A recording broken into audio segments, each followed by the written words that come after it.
अस्सलाम वालेकुम नाज़रीन। तो आप देख रहे हैं प्रोग्राम अंदर की बात मुज़म्मिल सोहरवर्दी के साथ। मैं हूँ आपकी मेज़बान इकरार रियाज़। हमारे साथ मौजूद है मुज़म्मिल सोहरवर्दी। अस्सलाम वालेकुम, वेलकम टू द शो। क्या हाल है सर आपका? बिल्कुल ठीक-ठाक, आप सुनाएँ, कैसी तबीयत है? मैं ठीक हूँ, अल्लाह पाक का शुक्र है। सर, आज के दिन में हम आपसे अंदर की बातें जानेंगे, नसरसानी दरख्वास्त और जजेस की छुट्टियों, फिर बानी पीटीआई और बुशरा बीबी की सहाफ़ियों से गुफ्तगू, फिर उसके बाद सर बन्नू वाक़े पर कुछ बात करेंगे, फिर मीडिया मालिकान और फ़ौज की जो अहम मुलाकात हुई, अंदर की बात जानेंगे। सबसे पहले टॉपिक की जानिब बढ़ते हैं, कुछ बात करेंगे नज़र-ए-सानी की दरख्वास्त और जजेस की छुट्टियों पर जाने की बात। देखें, वैसे तो हुकूमत ने नज़र-ए-षानी की दरख़्वास्त दायर की है और ये बात अब पब्लिक हो गई है कि जजेस की जो कमेटी है 3 रुकनी, मंसूर अली शाह, मुनीब अख्तर और काज़ी फ़ायज़ ईसा पर मबनी जो केस जो फ़िक्स करती है कमेटी, अब खाली चीफ जस्टिस के पास तो केस फ़िक्स करने का इख्तियार नहीं है। उस कमेटी में मंसूर अली शाह और मुनीब अख्तर ने नज़र-ए-षानी की दरख़्वास्तें फ़िक्स करने से इनकार कर दिया है और कहा है कि ये अभी फ़िक्स नहीं हो सकती। और उन्होंने कहा है जब तक तफ़सीली फ़ैसले ना आएँ तब तक फ़िक्स नहीं हो सकती और दूसरा उसमें कहा गया है कि जजेस छुट्टी पे जा रहे हैं, तो इस कमेटी को जजेस की छुट्टियाँ ख़त्म करने का इख्तियार नहीं, जब जजेस छुट्टी से वापस आएँगे तो देखा जाएगा। मैं अभी नज़र-ए-षानी की दरख़्वास्त पर बाद में बात करना चाहता हूँ, पहली बात मैं ये करना चाहता हूँ जजेस की छुट्टियों पर। अंग्रेज़ के जो जज थे ना, जो गोरे जज थे, वो तो छुट्टियाँ इसलिए करते थे कि गर्मियों में कि उन्होंने वापस लंदन जाना होता था, बरतानिया, तो वो अदालतें बंद करके लंदन चले जाते थे छुट्टियाँ मनाने। उन्हें क्या इस बात से सरोकार था कि लोगों को इंसाफ मिलता है या नहीं मिलता। वो अपनी छुट्टियाँ मनाते थे आराम से, लंदन वापस चले जाते थे और उस दौर से गर्मियों की छुट्टियों का एक रिवाज चल रहा है इधर कि जी गर्मियों में हमारी अदालतें बंद हो जाती हैं और जज 2 महीने के लिए, 1.5 महीने के लिए छुट्टियों पे चले जाते हैं। सुप्रीम कोर्ट भी बंद हो जाता है, हाई कोर्ट भी बंद हो जाता है, ट्रायल कोर्ट्स भी बंद हो जाते हैं, लोअर जुडिशरी भी बंद हो जाती है। सारे मुल्क की अदलिया छुट्टियाँ मनाने चली जाती है। अच्छा अंग्रेज़ चला गया, ये छुट्टियाँ रह गईं बाकी। मतलब कौन-सा सरकारी मुलाज़िम है, टैक्स पेयर का मुलाज़िम है, जिसे साल में 2 महीने छुट्टियाँ मिलती हैं तनख्वाह के साथ कि जाएँ आप छुट्टियाँ मना लें और काम ना करें। कोई मेरा मतलब मुल्क का कोई महकमा बता दें जो 2 महीने के लिए बंद हो जाता है सिर्फ़ इसलिए कि लोगों ने छुट्टियों पे जाना है। फ़ौज में बंद हो जाती है, सिविल ब्यूरोक्रेसी बंद हो जाती है, पुलिस बंद हो जाती है, कोई एफआईए बंद हो जाती है, पूरे का पूरा महकमा कोई बंद होता है, ये पूरी की पूरी अदलिया बंद हो जाती है, क्योंकि सब ने छुट्टी जाना है। और ये छुट्टी का जो रिवाज है वो अब अंग्रेज़ का छोड़ गया हुआ है और ये अंग्रेज़ की बाक़ियात आज तक छुट्टियाँ मना रहे हैं। बरतानिया में छुट्टियाँ खत्म हो गई। पूरी दुनिया में कई अदलिया में इस तरह डेढ़-डेढ़, 2-2 महीने छुट्टियाँ नहीं हैं। ये हमारे जज गर्मियों की भी छुट्टियाँ करते हैं, सर्दियों की भी छुट्टियाँ करते हैं। इतनी छुट्टियाँ स्कूल के बच्चे नहीं करते जितनी ये जज करते हैं।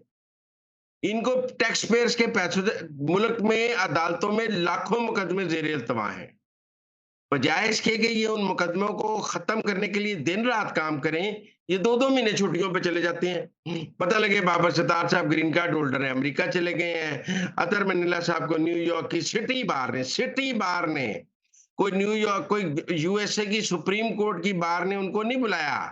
कोई वहाँ के सीनियर सिटी बार के कुछ यूथियों ने उन्हें बुलाया है और वो उन यूथियों को मिलने चले गए हैं। वो हर जज छुट्टी पे ऐसे मुल्क से बाहर जाता है जैसे यहाँ तो वो ट्रांजिट लाउंज में आता है। तो मैं ये समझता हूँ कि ये छुट्टियाँ बंद होनी चाहिए। लाखों मुकदमा मैं ये नज़र-ए-षानी की दरखास्तों को छोड़ें आप। ना दें जी हुकूमत को छुट्टियाँ आप सीटें नहीं देना चाहते, आप तहरीक इंसाफ को देना चाहते हैं, उन्होंने आपसे माँगी भी नहीं, आप उनको फिर भी देना चाहते हैं, उनकी पिटीशन भी नहीं थी, आपने बगैर पिटीशन के उनको दे दी, आपने आइन रीराइट कर दिया, जो भी कर दिया, चलें जी वो कर दिया। यार छुट्टियाँ मतलब आपको ये आज के इस दौर में जब मुल्क में सुप्रीम कोर्ट में लाखों मुकदमात ज़ेर-ए-इल्तवा हैं, सुप्रीम कोर्ट के जजों को छुट्टियाँ करते शर्म नहीं आती? मंसूर जी। अली शाह और मुनीब अख्तर को ये तौजीह देते हुए भी शर्म आनी चाहिए थी कि हमने छुट्टियों पे जाना है तो हम छुट्टियों में तो काम नहीं कर सकते, हम क्यों फैसला लिखें छुट्टियों में? हम छुट्टियों की में फैसला हम आकर देखेंगे। हमारी छुट्टियाँ बहुत अहम है, मुल्क की सियासत अहम नहीं, मुल्क की जमहूरियत अहम नहीं, आम आदमी का मुकदमा अहम नहीं, लेकिन हमारी छुट्टियाँ बड़ी अहम हैं। एक तो मैं समझता हूँ ये खुदा के वास्ते ये जजों की छुट्टियाँ बंद होनी चाहिए। बजाय इसके कि अदालतें दिन-रात लगें, ये 12-12 घंटे, 16-16 घंटे काम करें और मुल्क में ज़ेर-ए-इल्तवा मुकदमात को ख़त्म करें, ये छुट्टियों पे चली गई है हमारी अदलिया पूरी की पूरी। नीचे पता करो जज छुट्टी पे है, उधर हाई कोर्ट पता करो जज छुट्टी पे है, सुप्रीम कोर्ट पता करो जज छुट्टियाँ मनाने गए हैं। ये बीवी बच्चों के साथ सारे मुल्क से बाहर चले जाते हैं और मौजे-मुजे करके 1.5 महीने बाद आकर हमको बताएँगे कि हम बड़े मुहिब्बे वतन पाकिस्तानी हैं। हम देखो छुट्टियाँ मनाकर आ गए हैं, इनमें से सबके बच्चे यहाँ ग्रीन कार्ड होल्डर हैं, यहाँ बाहर के नेशनल हो गए हैं और ये पाकिस्तान में इंसाफ बाँटने पे लगे हुए हैं। तो बहरहाल मुझे छुट्टियों पे एतराज़ है और मैं समझता हूँ कि ये छुट्टियों का रवाज अदलिया में ख़त्म होना चाहिए। ये स्कूल के बच्चे नहीं हैं कि इनको गर्मियों की छुट्टियाँ चाहिए, ये स्कूल के बच्चे हैं, इनको सर्दियों की छुट्टियाँ चाहिए। सर्दियों में भी अदालतें महीने के लिए बंद कर देते हैं, गर्मियों में भी 2 महीने के लिए बंद कर देते हैं। इनको छुट्टियाँ ही छुट्टियाँ चाहिए। तो बहरहाल हम समझते हैं कि पाकिस्तान में हमारा हुँ। निज़ाम इंसाफ़ 140वें नंबर पर है और 140वें नंबर पर होने वाले निज़ाम इंसाफ़ को के जजों को इस तरह छुट्टियों की इजाज़त नहीं दी जा सकती। आप टैक्स पेयर्स के पैसों पर काम करते हैं। आपका काम है लोगों के आम आदमी के मुकदमात का इंसाफ़ करना, क्या आपका काम है छुट्टियों पे चले जाना? तो ये छुट्टी कल्चर बिल्कुल ख़त्म होना चाहिए अदलिया में।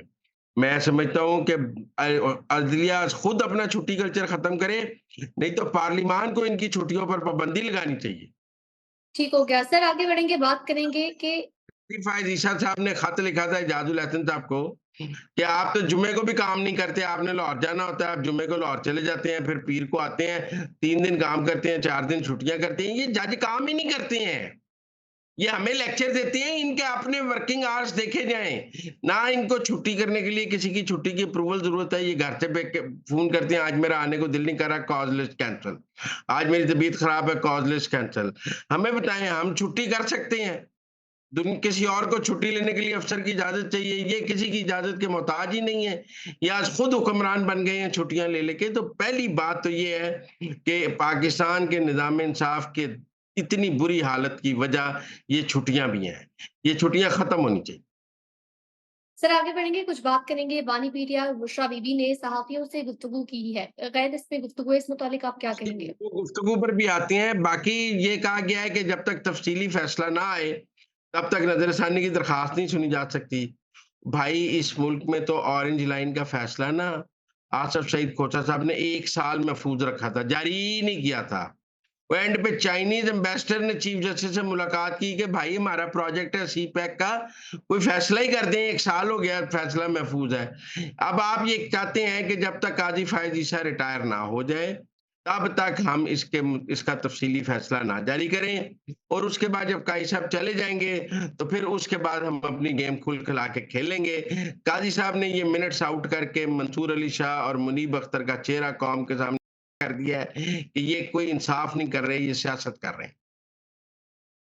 सर आगे बढ़ेंगे, कुछ बात करेंगे बानी पीटीआई और बुशरा बीबी की सहाफ़ियों से गुफ्तगू, इस मुतालिक आप क्या कहेंगे? क्या अंदर की बात है? देखो वैसे तो रूटीन की गुफ्तगू इमरान खान साहब ने की है, कोई नई बात उसमें नहीं है।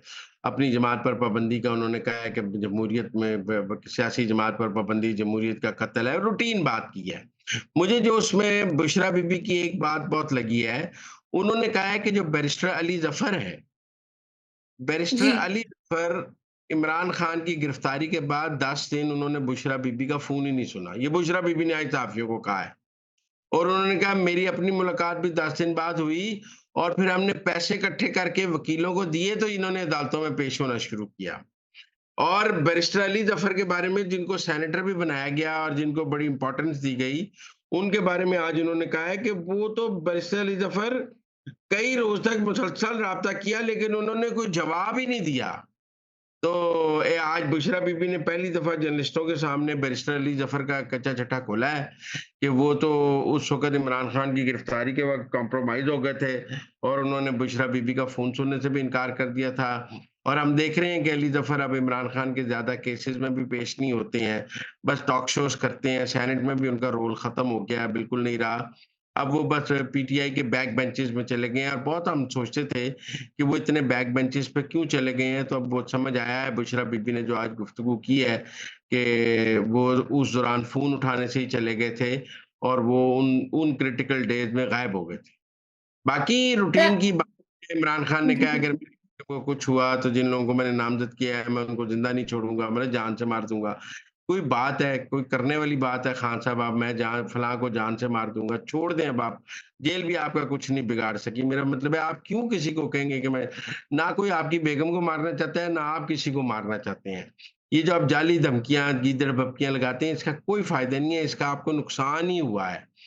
और आप आज जिस जगह पर पहुँचे हुए हैं वो अपनी इस गुफ्तगू की वज़ह से, ज़ुबान की वज़ह से ही वहाँ पहुँचे हैं। आप ये कत्ल की धमकियाँ दे रहे हैं किसी को। तो बहरहाल मुझे लगता है कुछ फ्रस्ट्रेट भी हैं, कुछ बुशरा बीबी भी फ्रस्ट्रेट हैं, कुछ वो भी फ्रस्ट्रेट हैं। ये तो उन्होंने कहा है कि मैं सारी उम्र जेल में रहने के लिए तैयार हूँ।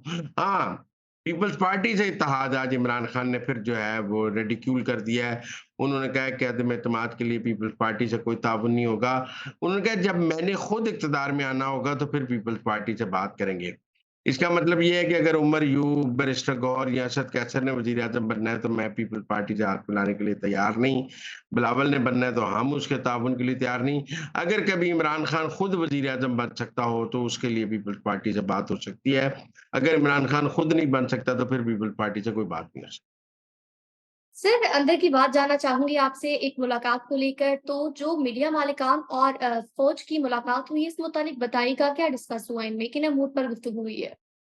देखिए, पीटीआई के ऊपर हुई है और उन्होंने कहा है कि जो पीटीआई का रियासत मुखालिफ बयानिया है, वो नहीं चलने दिया जाएगा। फ़ौज ने एक दफ़ा फिर बताया है कि बिल्कुल 9 मई के मुल्ज़मान को भी कोई माफ़ी नहीं होगी और उसके अलावा जो लोग इस वक़्त रियासत मुखालिफ प्रोपेगेंडा और बयानियाँ लेकर चल रहे हैं, उनके साथ भी कोई रियायत नहीं होगी और उन सबको सज़ाएँ दी जाएँगी। बल्कि कहा गया है कि ये जो रियासत मुखालिफ लोग कर रहे हैं, इनकी मीडिया कवरेज पर पाबंदी की भी बात हुई है, इनको ऑफ एयर करने की भी बात हुई है।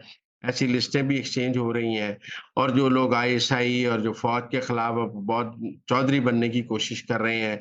पिछले दिनों जो अरकान असेंबली ने जुलूस निकाला जिसमें आईएसआई के खिलाफ पीटीआई के जिसमें आईएसआई के खिलाफ नारेबाज़ी हुई है, इस हवाले से इस जैसे वाक़यात के हवाले से फ़ौज ने मालकान को कहा है कि फ़ौज बिल्कुल रियासत मुखालिफ और फ़ौज मुखालिफ प्रोपेगेंडा किसी मीडिया आउटलेट को करने की इजाज़त नहीं दी जाएगी। ठीक हो गया सर, बन्नू वाक़ये से मुतालिक आप क्या कहेंगे? देखिए, इमरान खान ने तो कहा आज वहाँ जुडिशियल कमीशन बनाया जाए।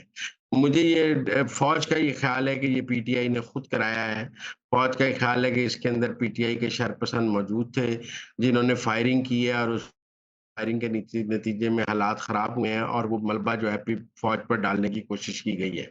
और जबकि दूसरी तरफ का ख़्याल है कि फ़ौज ने डायरेक्ट फायरिंग की। पर आप मुझे एक बात बताएँ ना, आज बन्नू में धरना था उसके खिलाफ। ये गंडापुर साहब बन्नू क्यों नहीं गए? डरते हैं बन्नू जाते हुए। आपकी हुकूमत है, आप जाएँ वहाँ लॉ एंड ऑर्डर का मसला है, उस लॉ एंड ऑर्डर के मसले को हल करने के लिए आप बन्नू क्यों नहीं जाते हैं? ये पेशावर में बैठ के जो आप गीदड़-भभकियाँ लगाते हैं, आप बैरिस्टर साहब जो आपकी काबीना है, उस सारी को आज बन्नू पहुँचना चाहिए था। वहाँ लोगों से बात करनी चाहिए थी। वहाँ जाके हालात को कंट्रोल करना चाहिए था। आप क्यों नहीं आज बन्नू गए? आप वज़ीर आला हैं, आपको बन्नू जाना चाहिए था। आप सिर्फ़ पेशावर के थे और इस्लामाबाद के वज़ीर आला हैं कि आप सिर्फ़ इन 2 शहरों में रह सकते हैं। बन्नू जाते हुए आपकी खुद जान निकलती है। लोग कहते हैं कि गंडापुर खुद बता देता है दहशतगर्दों को, इसने दहशतगर्दों से क्या लड़ना है? ये तो इसीलिए दहशतगर्दों की हिमायत कर रहा है। केपी की हुकूमत, उसके वज़रा, वज़ीर आला आज तक किसी शहीद के जनाज़े में नहीं गए। शहीद का जनाज़ा नहीं पढ़ते क्योंकि टीटीपी से डरते हैं और ये समझते हैं कि अगर हम शहीदों के जनाज़े पढ़ेंगे तो टीटीपी वाले हमें निशाना बनाएँगे। लिहाज़ा ये शहीद की ताज़ियत करने नहीं जाते और आज बन्नू भी नहीं गए हैं। बस फ़ौज पे प्रोपेगेंडा और इल्ज़ाम लगा रहे हैं। मैं कोई फ़ौज की हिमायत नहीं कर रहा, लेकिन जाते हैं ना गंडापुर साहब आज बन्नू, क्यों नहीं पहुँचे आज वो बन्नू? ठीक हो गया तो नाज़रीन, ये थी आज के अंदर की बातें। आपसे मुलाकात होगी अगले प्रोग्राम में। तब तक के लिए हमें दीजिए इजाज़त। अल्लाह ने के बाद।